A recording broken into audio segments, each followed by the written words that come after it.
Po, the young heir to a Chinese crime family, is enjoying the view inside a packed nightclub when the black gangsters who own the place decide he has overstayed his welcome. They even offer to cover his bill, but Po takes the gesture as disrespect. Fortunately, his family's right-hand man, Kai, arrives with several men in tow and Aura included, stepping in just as Po begins escalating the confrontation. Kai nearly gets him under control, only for one gangster to push the wrong button and send Po straight into a beatdown. Kai quickly cools the room long enough to get Po outside, but the damage is already done, and neither side is willing to let the insult slide. Kai busts out some Bruce Lee moves, kicking the butts of two gangsters before dropping another pair who rush him. Three trained fighters step in next, forcing Kai to switch over to Jackie Chan moves as he uses the room around him to dismantle them. Once they fall, the guns naturally come out, transforming the martial arts scene into a Mexican standoff. Thankfully, DMX is here to save the day, raising his machine guns and convincing everyone to calm down.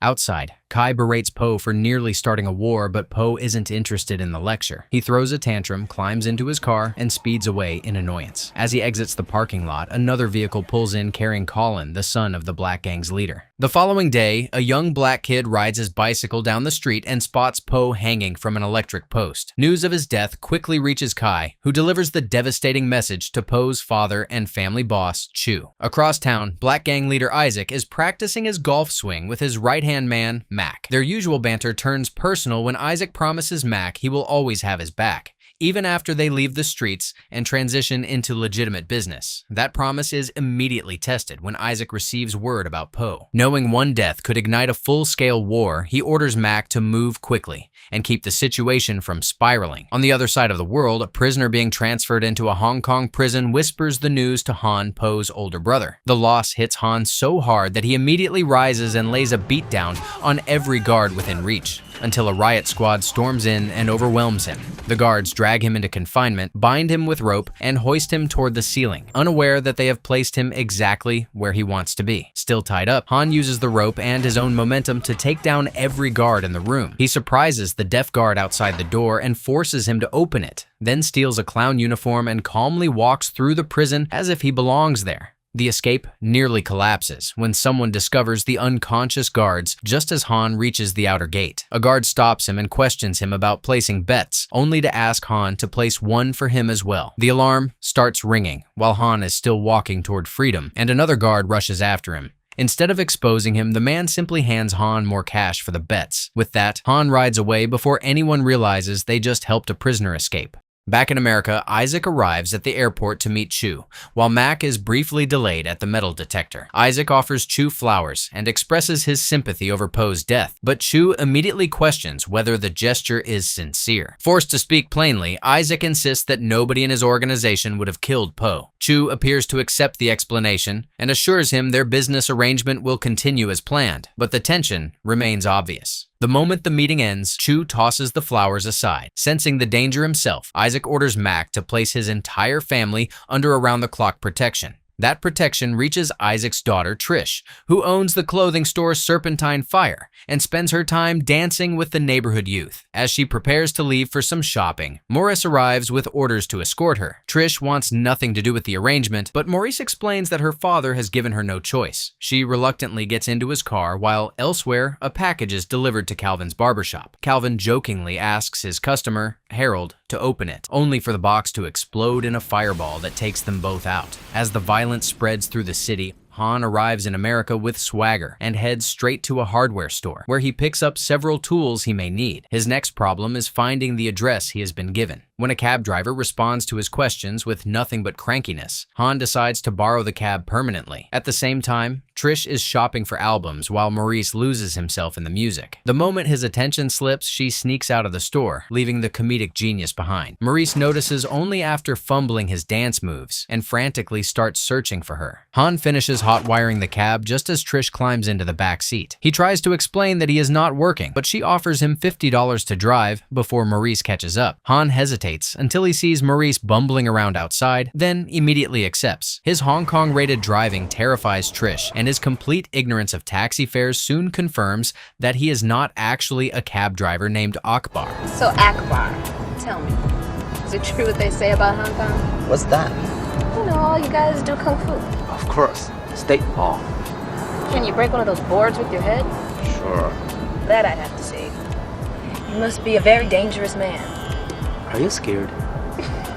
Nah, don't take this personal, but I've been around a lot more dangerous guys than you. Han returns the energy, gives back her $50, and lets her leave without ever learning her name. At the golf course, Isaak meets business magnate Roth, who is planning to bring an NFL franchise to the city. For the project to move forward, Isaak and Chu must acquire the deeds to several waterfront properties. After giving Isaak a golf tutorial, Roth makes the stakes clear. If those deeds are not secured, the entire venture collapses and everyone involved loses out. Meanwhile, Trish returns to Serpentine Fire and finds her brother Colin using her office. He is on the phone with Isaak, revealing that Poe contacted him on the same day he died and requested a meeting at the nightclub. Trish's arrival cuts the conversation short, and father and son agree to continue it later. Colin now has to deal with his sister, who is furious that he keeps conducting shady business inside her store. The siblings trade negative energy until the argument burns itself out, allowing them to make peace and reaffirm how much they care about each other. Meanwhile, Han uses the tools he bought to break into Poe's apartment. Surrounded by his brother's photographs, he slips into memories of their past and discovers an old, deflated basketball. Years earlier, the brothers were stranded in the ocean and used that same ball to stay afloat while swimming back to shore. The keepsake deepens Han's grief, but searching the rest of the apartment gives him no clue about who killed Poe. With nothing else to follow, he redials the last number called from Poe's telephone. The call leads directly to Serpentine Fire. At a restaurant, Mac meets Maurice and is led to Trish's table. He greets her with the classic harassment hello, and their conversation quickly becomes a passive-aggressive contest as Mac flaunts his ego and growing hunger for power. When Trish tries to leave, he blocks her path and orders her to be more obedient. He follows the threat by smacking Maurice for acting like too much of a clown, a judgment Maurice immediately proves correct by clumsily attempting to imitate Mac's alpha energy. In his office, Isaak presses Colin for the truth about Poe's final movements. Colin admits Poe contacted him before his death and asked to meet at the nightclub, hoping they could find a way to end the war between their families. Isaak is furious that Colin kept something this important to himself, but Colin argues that he is tired of being treated like a child and wants the chance to prove he can be useful. Isaak understands the frustration, yet assures him it will not matter for much longer. Once the waterfront property deal closes, the family is leaving the streets behind and moving into legitimate business, meaning Colin will no longer have to involve himself in illegal work. The conversation ends on calmer terms, though Colin gives Mac a suspicious look as he leaves. Moments later, Mac enters with a newspaper reporting the bombing at Calvin's barbershop. Another man close to Isaak is dead, and Mac quietly leaves him alone with the grief. Meanwhile, Han follows the only lead he has to Serpentine Fire, arriving in the passenger seat of a cab just as Trish climbs into her Formula One car. He tells the driver to do a little stalking, allowing him to trail her all the way home before walking inside as if he belongs there. Trish is understandably freaked out, but Han ignores the awkward entrance and asks why his dead brother called her store. Not believing in data privacy, Trish immediately lists everyone Poe might have been trying to reach, including her brother Colin. Sometimes he makes calls from the shop, mostly when I'm not around. Han pushes for more information, but Maurice and his goons arrive before she can explain further. Trish urges Han to escape through the window. Han, being ballsy, chooses the front door instead and disguises himself as a dim sum delivery boy. Maurice is suspicious, but Han nearly walks free until Maurice uses his detective brain to realize there is, in fact, no dim sum. He and his men rush outside and corner Han, who immediately drops one goon before kicking Maurice in the balls. Another attacker comes at him with a bat, but Han fends him off with a barrage of kicks, uses the staircase for some gymnastic damage,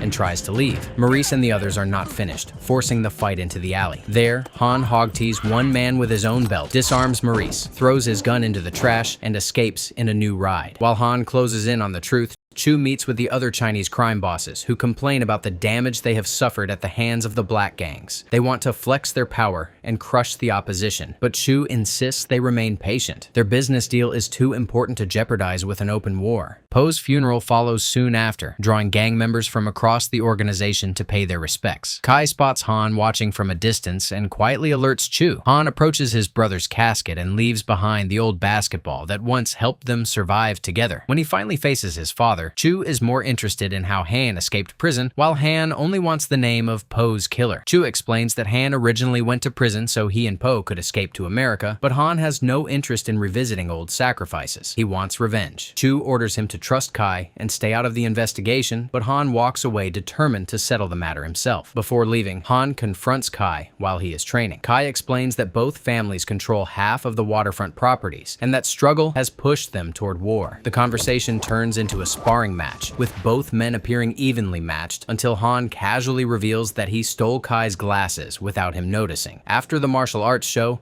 Han sneaks up on Trish again while she buys ice cream from a limousine. Their flirting quickly catches Mac's attention as he plays football nearby. Mac walks over and begins interrogating the Romeo and Juliet duo, while Han sticks with his fake name, Akbar. Maurice and the other players recognize him from the alley, but they keep quiet as Mac invites Han into the game. Mac immediately feeds Han the wrong advice, setting him up for Maurice to slam into him with a charge powerful enough to send him flying at least a mile before the rest of the team piles on. Maurice calls it payback, while Mac pretends to be impressed and offers Han another faulty game plan. This time, Han gets spun around like a yo-yo in midair. Having had enough, Han brings the kicks and kung fu into the next play and wipes out the entire team. Han dabs up the kids, earns Trish's approval, and finally gets the chance to give her his address. That night, Colin smokes some dubious substance with his girlfriend while venting like a teenage girl. A knock at the door interrupts him, but whoever has arrived is not there to talk. Within moments, Colin and his girlfriend are thrown through the window and into the great American waters below. Authorities pull Colin's body from the water the following day. Isaak tries to stop Trish from seeing what is left of her brother, but she refuses to turn away. After taking one final look, she explodes at her father, blaming his criminal life for dragging Colin into this and getting him killed. Trish storms off, leaving Isaak devastated with only Mac there to comfort him. Han returns to Poe's apartment and finds the door smashed open and the entire place ransacked. Searching through the wreckage, he spots a photograph of Poe beside a woman and a car, which sends him looking for the keys. He finds them almost immediately and heads to the garage, where Poe's convertible from the nightclub is still parked. Han takes in the car, keeps a pair of glasses he finds inside, and discovers a cane topped with a dubious decoration containing an even more dubious white powder. Hidden deeper inside is something far more useful, a piece of paper listing several addresses. When Han returns upstairs, Trish is waiting for him. One look tells him something is wrong, and she opens up about Colin's death, using a personal story to explain the weight of what she has lost. She no longer wants to sit back while the bodies keep piling up. She wants to join Han and discover what is connecting all of these deaths. I need your help. I gotta put this thing together just as much as you do now.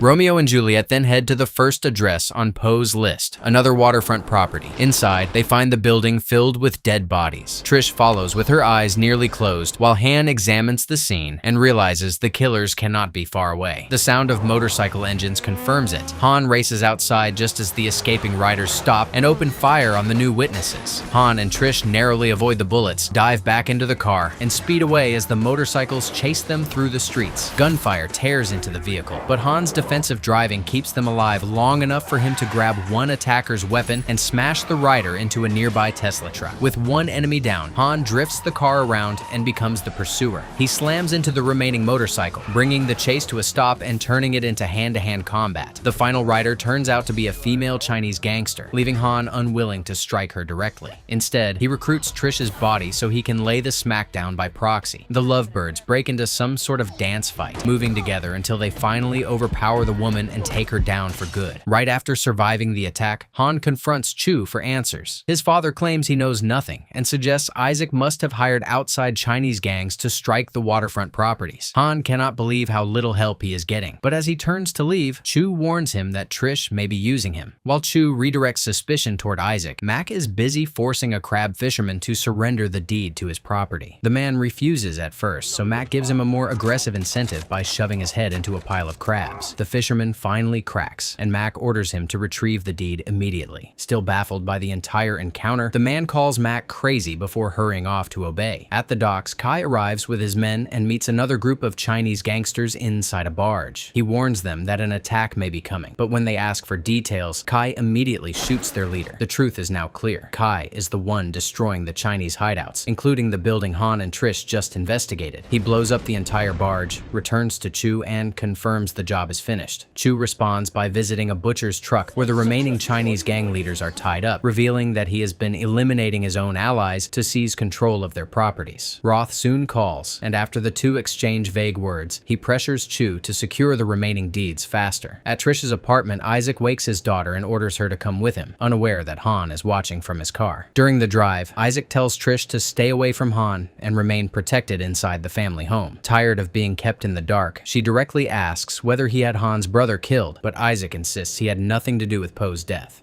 Back at the house, Maurice and his goons are caught being annoyingly loud while Trish retreats to her childhood bedroom. Surrounded by memories of better years, she spends the day moping until Isaak comes in. The two reminisce about the past, and Trish admits she misses how their family used to be. Isaak shares a quiet heart-to-heart with her and asks her to remain there until the danger passes. The moment is interrupted by Mac, who connects Isaak to a call from Roth. Roth wants confirmation that the deeds will be delivered at their meeting that day. Isaak assures him everything is in order, then asks Mac whether the deed to Silk's nightclub will be ready as well. Mac promises it will. Trish overhears the conversation just as Han appears at her window and surprises her with more flirting. Unfortunately, Isaak is still nearby, forcing Han to hide behind the door while he says goodbye. When Isaak unexpectedly returns to mention the pizza downstairs, Han has to sprint back into hiding all over again. Maurice eventually carries the pizza upstairs and discovers that Trish has vanished. She is already in Han's car, listening as he explains that every address on Poe's list has either been abandoned or destroyed, except one, the nightclub. Before they enter, Trish teaches Han about the hat culture of gangsters everywhere and makes him wear a clown hat. Her identity gets them through the door, but the entire club immediately gives them hostile looks. To avoid drawing more attention, the lovebirds get down and dirty on the dance floor. DMX and one of his men notice Trish dancing from the office and soon bring both of them in for a conversation. He explains that Isaak has been aggressively collecting waterfront properties, but makes it clear that he will never surrender his club. Unfortunately, Mac arrives right on cue with armed men. He holds Trish at gunpoint, kills DMX for the deed, and has Han knocked unconscious. Han wakes up restrained in front of Maurice, who is busy monologuing. Han warns him to let him go, but Maurice and the others only laugh. Here's the deal, meatball.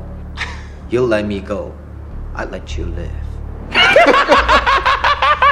After one more bad joke, Han kicks the table directly into Maurice and uses his chair to smash the surrounding goons. More gangsters flood the room, but Han tears through them one by one with flashy martial arts before escaping under gunfire. The chase continues through the building until Han finds a fire hose and blasts the gangsters with water. Once the pressure runs out, he swings the empty hose like a meteor hammer, viciously knocking out attacker after attacker. Maurice eventually catches him and uses his superior strength to throw Han through a window, but Han grabs onto his tie before falling. Hanging outside, Han demands to know where Trish has been taken, then drags Maurice down and uses him as a cushion. Meanwhile, Chu meets Roth to complete his side of the deal. The property deeds are checked, verified, and exchanged for a massive payment. Chu leaves satisfied, only to cross paths with Isaak outside. He offers condolences for Colin's death, but Isaak responds with a vague threat before entering the meeting himself. Roth presents Isaak with a check for $38 million.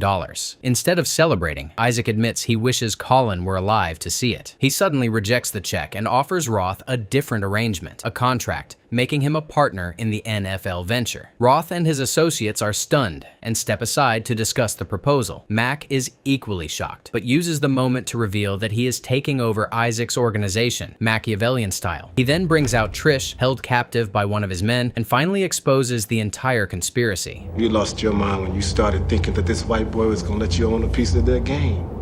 Now, me and Chu, we had an understanding. Anybody who didn't sign those deeds, we took care of. Mac is tired of living in Isaac's shadow, and he even admits that he ordered Colin's murder to keep the plan alive. Isaak immediately charges and grabs him by the throat, but Mac shoots him, triggering a gunfight across the room. One of Roth's men produces a machine gun, forcing Mac to chill out long enough for Roth's group to escape. As Mac gives chase, Isaak and Trish exchange a look and silently form a plan. Trish elbows the man holding her, giving Isaak enough time to fire several shots and take him down before collapsing from his own wound. On the rooftop, Mac catches up to Roth and his henchmen as they board a helicopter. He opens fire with 2 handguns, targeting the briefcase containing the deeds until it falls from the aircraft. Roth wants to land and retrieve it, but the helicopter is forced to leave while Mac claims the suitcase. Han arrives at the exact moment Mac secures the deeds. Mac reveals that the Chinese were responsible for Poe's death, then distracts Han, pulls a gun, and delivers the titular line. Sorry, Romeo. but you gotta die. Sadly for him, Trish shoots him cold before firing again and ending Mac's reign as the coolest character. Han and Trish return downstairs to Isaak. They share a heartfelt moment, and Isaak insists he will survive because an ambulance is already coming. Han tells Trish to remain with her father while he goes to confront his own.